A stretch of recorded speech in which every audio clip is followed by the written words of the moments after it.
Quer estejamos interessados em arte ou não, todos nós vimos A Última Ceia de Leonardo da Vinci.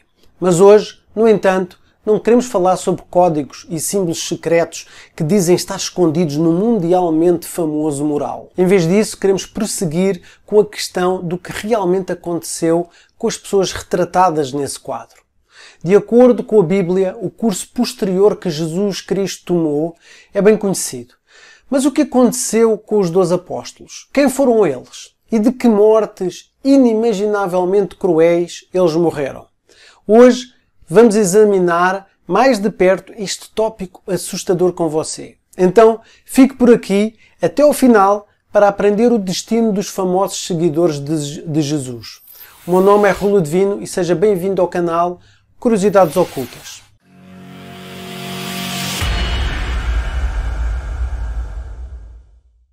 Antes de entrarmos em detalhes sobre cada um dos apóstolos e os seus destinos, devemos primeiro responder à pergunta fundamental: o que é um apóstolo? Segundo a tradição cristã, estes são os companheiros íntimos de Jesus que foram confessionados pelo Salvador para pregar a fé. No entanto, a distribuição do termo apóstolo na Bíblia é muito desigual. Enquanto o termo é utilizado um total de 58 vezes nas cartas de Paulo, no Evangelho de Lucas e nos Atos dos Apóstolos ocorre apenas uma vez no Evangelho de Marcos. Além disso, a menção dos apóstolos individuais não pinta um quadro uniforme. Por exemplo, no Evangelho de Lucas, Judas, o filho de Tiago, é mencionado em vez de Judas Tadeu, Natanael. Mencionado no Evangelho de João, também está ausente dos outros evangelhos. Mas basicamente a lista de 12 apóstolos inclui as seguintes pessoas: Simão, Pedro, o seu irmão André, Tiago, o discípulo favorito de Jesus, João, Filipe, Bartolomeu, Tomé, Mateus, Tiago, filho de Alfeu, Judas Tadeu, Simão, o Zelote e Judas Iscariotes. Do ponto de vista histórico, no entanto, ainda há um debate sobre se Jesus realmente nomeou um círculo de 12 mensageiros desta fé.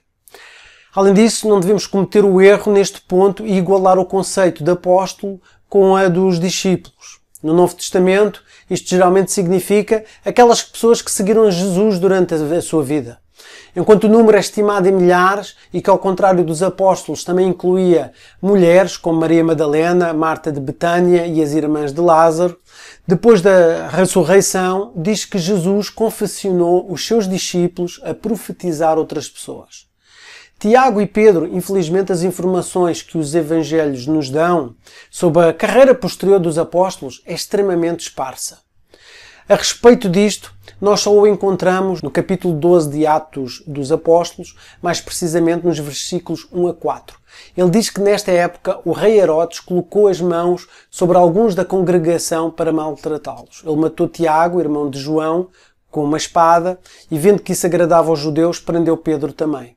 Aprendemos que depois do seu cativeiro, Pedro foi entregue por um anjo ao Senhor. No entanto, para entender o destino final dos apóstolos, precisamos olhar para o chamado Atos de Pedro. Este é um ato apócrifo do segundo século que não faz parte do canone oficial da Bíblia. Condenado a ser crucificado pelos romanos, diz que Pedro insistiu em não ser submetido à morte da mesma forma que o seu Senhor é Redentor.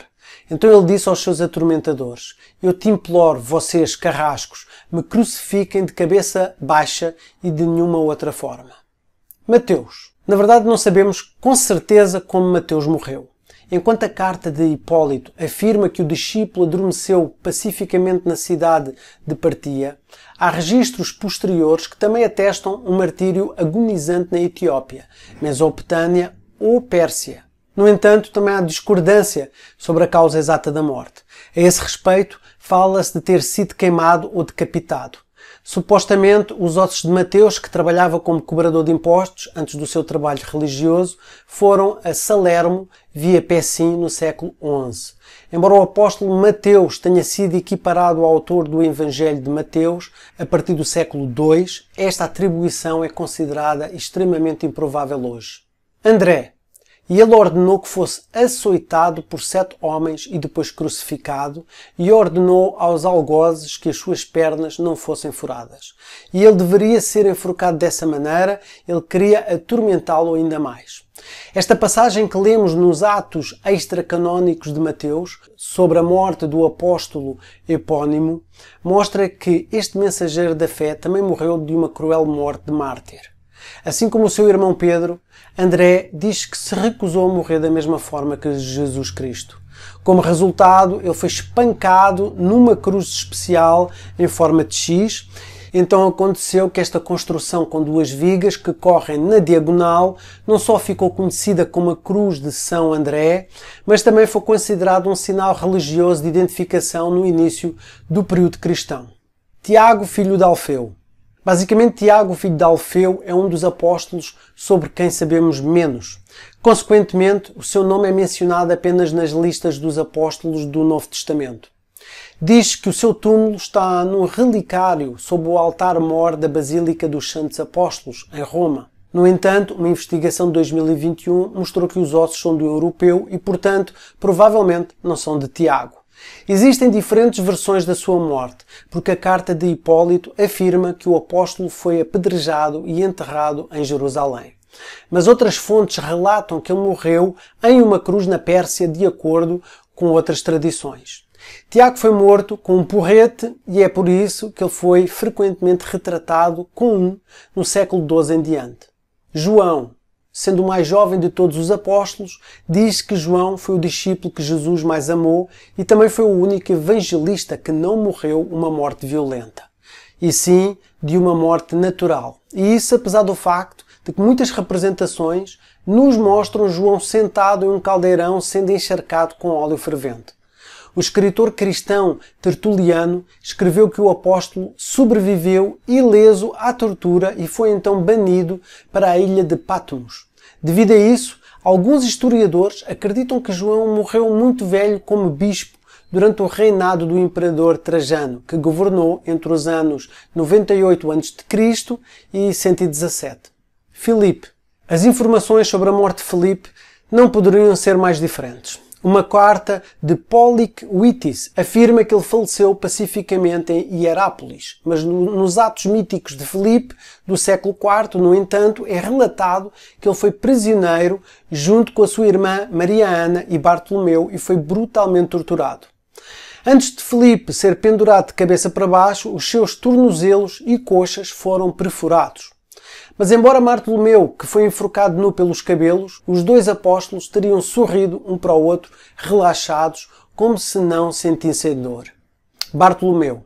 Em contraste com a história que acabei de mencionar, a escritura apócrifa do martírio de Bartolomeu diz: Então o rei rasgou a púrpura com que estava vestido e ordenou ao santo apóstolo Bartolomeu ser espancado com varas e depois decapitado.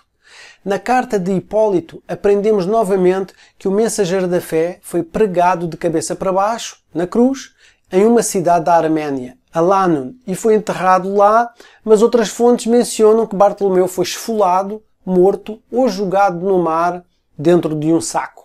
Simão, o Zelote. Assim como Tiago, filho de Alfeu, Simão o Zelote só é mencionado na lista dos apóstolos. A respeito da sua morte, a carta de Hipólito afirma que ele morreu com 120 anos. Outras fontes pintam um quadro ligeiramente diferente. De acordo com eles, o velho Simão, o Zelote, de 120 anos, não morreu pacificamente, mas foi crucificado. Outras tradições localizam a sua morte em Caucos, na Pérsia, ou mesmo na Inglaterra. Há também uma razão pela qual vemos o apóstolo com uma serra nas ilustrações iconográficas. O corpo dele diz ter sido violentamente cortado. Judas Tadeu. No caso de Judas Tadeu, também existem diferentes tradições de morte. Algumas fontes dizem que ele morreu pacificamente na Síria, depois de uma longa vida durante a qual converteu muitos à fé cristã.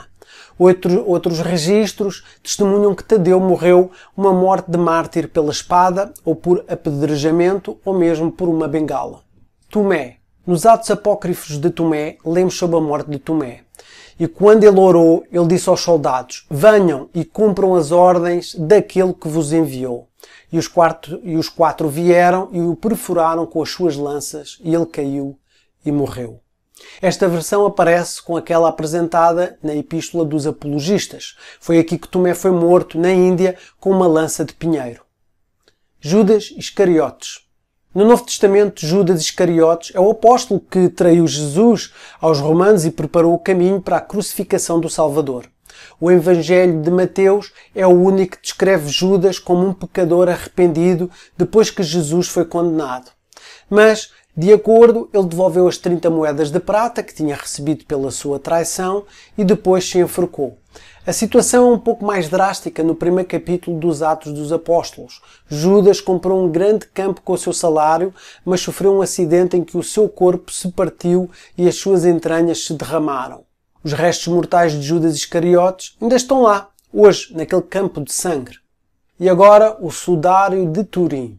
Esta é uma das descobertas mais debatidas de Israel, mas muita gente acredita que este item conhecido como sudário de Turim poderia ser o pano em que Jesus de Nazaré foi enrolado depois de ser crucificado. Este sudário é um dos itens históricos mais bem conhecidos que estão associados à Bíblia e foi descoberto pela primeira vez por volta do século XIV. O pano mostra a frente e as costas de um homem que parece muito com Jesus de Nazaré. Na época, era comum alguém ser enrolado num grande pano depois que eles faleciam. No entanto, ninguém sabe o que aconteceu com o pano em que Jesus foi envolvido depois que ressuscitou dos mortos. A maioria destes panos teria permanecido nos corpos daqueles que faleciam, eventualmente caindo ao lado do corpo. No entanto, o facto de que este pano ainda existe, em primeiro lugar, pode servir como evidência que a história de Jesus de Nazaré e a sua ressurreição dos mortos talvez seja verdade. Por outro lado, o pano tem sido questionado por muitos pesquisadores e cientistas que o analisaram ao longo dos anos. O tecido foi investigado na década de 1970, com muitos pesquisadores alegando que era falso. No entanto, após uma inspeção mais detalhada, o pano usou uma técnica de costura que se alinhou perfeitamente com as técnicas que eram usadas pelos israelitas muitos anos antes. No entanto, ao contrário disso, na década de 1980, o tecido foi examinado por meio de datação por radiocarbono. Sabemos que a datação por carbono não é incrivelmente precisa, mas frequentemente, se o sistema não funcionar, isto levará os pesquisadores a acreditar que é um item ainda mais antigo do que realmente é. No entanto, neste caso, os resultados disseram exatamente o oposto, alegando que o pano veio dos séculos XIII e XIV. Uma análise adicional também afirma que fragmentos de pigmentos foram encontrados no pano, confirmando que as manchas de sangue aparentes não eram sangue, mas sim pigmentos artificiais, pinturas. E já ouviu falar dos pergaminhos de Mar Morto? Entre 1947 e 56, uma série de fragmentos de pergaminhos foram encontrados num sistema de cavernas na área da Cisjordânia. Houve um total de 850 pergaminhos que foram coletados, agora conhecidos como pergaminhos do Mar Morto. A maior parte do conteúdo dos pergaminhos remonta aos tempos bíblicos e muitas das informações nos pergaminhos referia-se à história bíblica. A maioria das escrituras encontradas foram escritas em hebraico, mas algumas também foram escritas em grego e aramaico. Eles foram datados entre 250 a.C. e 70 d.C., com alguns desses pergaminhos até fazendo referência a outras religiões além do cristianismo. O que é muito interessante sobre os pergaminhos é que eles contam a mesma história que pode ser encontrada na maioria das Bíblias modernas. A história, personagens e lições são todas idênticas, embora alguns desses pergaminhos incluam alguns textos adicionais ou mudanças no texto. Isto é importante porque mostra como os escritores seriam capazes de adicionar o seu próprio giro em antigas histórias bíblicas, questionando muitas as traduções, especialmente a tradução de King James, que é tão popular hoje. A parte mais importante destes pergaminhos confirma muitas das histórias bíblicas que foram compartilhadas por centenas de anos e também mostra que alguns desses escritores podem ter tido agendas quando traduziram os textos antigos e como devemos ter cuidado de quem obtemos as nossas informações. E aí, o que é que você acha do destino cruel dos 12 apóstolos? Deixe-nos saber os seus pensamentos e sugestões para próximos vídeos nos comentários abaixo. Além disso, enquanto você está aqui, não se esqueça de nos dar um joinha e se inscrever no nosso canal para nos ajudar com o YouTube a encontrar mais pessoas como você. Obrigado por assistir, tenha um dia fantástico.